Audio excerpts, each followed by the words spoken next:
کہ آپ علیہ السلام اگر رائے اچھی ہوتی تو اپنی بیوی کے مشورے پہ رائے پہ عمل کر لیتے تھے، بشرطے کہ اچھی ہو۔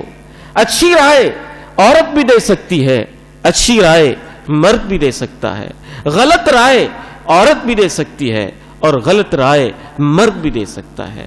یہ کہنا درست نہیں کہ ہمیشہ عورت کی رائے غلط ہوتی ہے، جس طرح ہمیشہ مرد کی رائے صحیح نہیں ہوتی، ہمیشہ عورت کی رائے غلط نہیں ہوتی۔ دونوں میں غلطی کا بھی امکان ہے، دونوں میں صحت کا بھی امکان ہے۔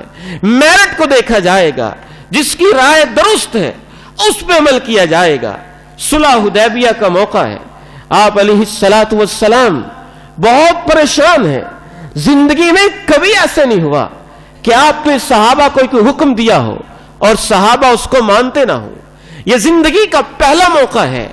آپ سب صحابہ سے کہہ رہے ہیں کہ اب عمرہ ہم نہیں کر سکتے۔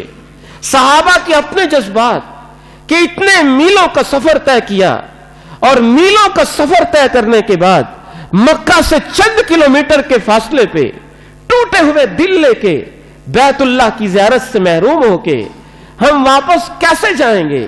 کیونکہ صلح حدیبیہ پہ صلح ہو گئی تھی اور یہ طے ہو گیا تھا کہ اس سال عمرہ نہیں ہوگا، اگلے سال کریں گے۔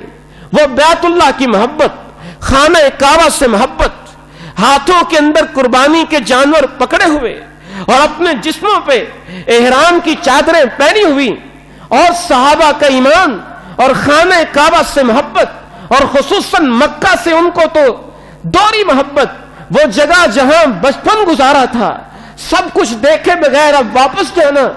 آپ کہہ رہے میرے صحابہ احرام کھول دو، احرام کھول دو، قربانیاں یہاں ہی ذبح کر دو، ہم بیت اللہ نہیں جا سکیں گے، ہم مکہ نہیں جا سکیں گے۔ صحابہ ہے کہ کوئی احرام کھولنے کو تیار ہی نہیں، ان کے دل ٹوٹے ہوئے کہ بیت اللہ کو عمرہ کیے بغیر چلے جائیں گے، عمرہ کیے بغیر چلے جائیں گے۔ گھر میں تشریف لائے، بڑے پریشان تھے۔ ہماری ماں حضرت ام سلمہ رضی اللہ تعالی عنہا وارضاہا نے یہ منظر دیکھا اور منظر دیکھ کے کہا پریشان کیوں ہیں؟ پریشان کیوں ہیں؟ کہا اس لیے پریشان ہوں کہ صحابہ سے کہہ رہا ہوں احرام کھول دو، کوئی احرام کھولنے کو تیار ہی نہیں۔ کہا ایک مشورہ دوں؟ دے۔ فرمایا کسی سے کچھ نہ کہیں، کسی سے کچھ نہ کہیں، آپ تشریف لے جائیں، جو آپ نے احرام کی چادر باندھی ہوئی ہے آپ احرام کھول دیں، آپ احرام کھول دیں، آپ اپنا احرام کھولیں، پھر دیکھنا صحابہ احرام کیسے کھولتے ہیں۔ اللہ کے پیغمبر کو مشورہ پسند آیا، باہر تشریف لے گئے۔ جب آپ نے خود اپنا احرام کھولا تو سب صحابہ نے آپ کو دیکھتے ہی فوراً احرام کی چادریں کھول دی۔ تو عورت بھی بہت اچھا مشورہ کبھی دے سکتی ہے اور کبھی آپ سے اختلاف رائے بھی کر سکتی ہے، اور اس کی رائے پہ غور بھی کیا جا سکتا ہے۔ حضرت ابوبکر صدیق رضی اللہ تعالی عنہ، یہ نہیں کہ پھر مشورے میں اختلاف ہو جائے تو پھر بندہ اپنا مردانہ پن کا اظہار کہے کہ ہوتی کون ہے تو میری رائے کے خلاف رائے دینے والی۔ جناب ابوبکر صدیق رضی اللہ تعالی عنہ گھر میں تشریف لاتے ہیں۔ حضرت عائشہ صدیقہ رضی اللہ تعالی عنہا کی آواز کچھ اونچی ہے، اللہ کے پیارے نبی علیہ السلام سے بات فرما رہی ہے۔ جناب صدیق ناراض ہو جاتے ہیں، اس منظر کو دیکھتے ہیں، کہتے ہیں اترفعین صوتکی، اللہ کے پیغمبر سے تیری آواز ایسا اونچی ہو رہی ہے، میری بیٹی ہو کے کیا تو اللہ سے ڈرتی نہیں؟ اگر تیری اونچی آواز پہ اللہ کے رسول ناراض ہو گئے تو عرش والا رب تیرے اوپر ناراض ہو جائے گا۔ یہ کہہ کے آگے بڑھتے ہیں کہ اپنی بیٹی پہ ہاتھ اٹھائیں، غصے میں آ کے آگے بڑھتے ہیں۔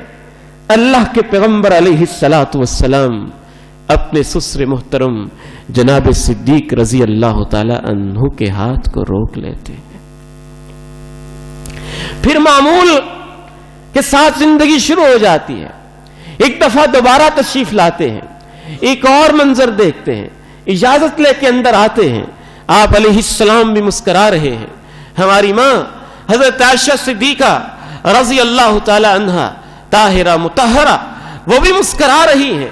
اس موقع پہ اللہ کے پیارے نبی کے ساتھ حضرت عائشہ صدیقہ رضی اللہ تعالی عنہا کسی مسئلے میں کوئی اختلاف رائے کر رہی ہوں گی, یا اپنی کوئی نجی زندگی میں کوئی مشکل شیئر کر رہی ہوں گی, کوئی بھی پرائیویٹ مسئلہ ہوگا, تو اللہ کے نبی علیہ السلام نے حضرت عائشہ سے کہا, جب جناب صدیق چلے گئے نا, عائشہ سے کہا دیکھو تمہیں مار پڑنی تھی میں نے بچایا ہے, تمہیں مار پڑنی تھی میں نے بچایا ہے, میں نے تمہیں ابو بکر سے بچایا ہے.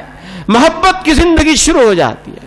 پھر ایک پیار الفت کے منظر میں بیٹھے ہیں, جناب صدیق تشریف لاتے ہیں, مسکرا رہے ہیں.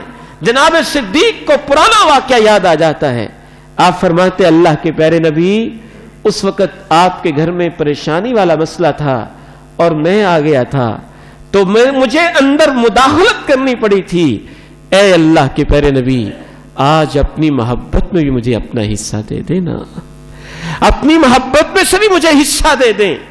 کیا کیا باتیں کریں پیغمبر کے گھرانے کی, کیا عظمتیں ہیں, کیا شانیں ہیں, کیا عرفتیں ہیں.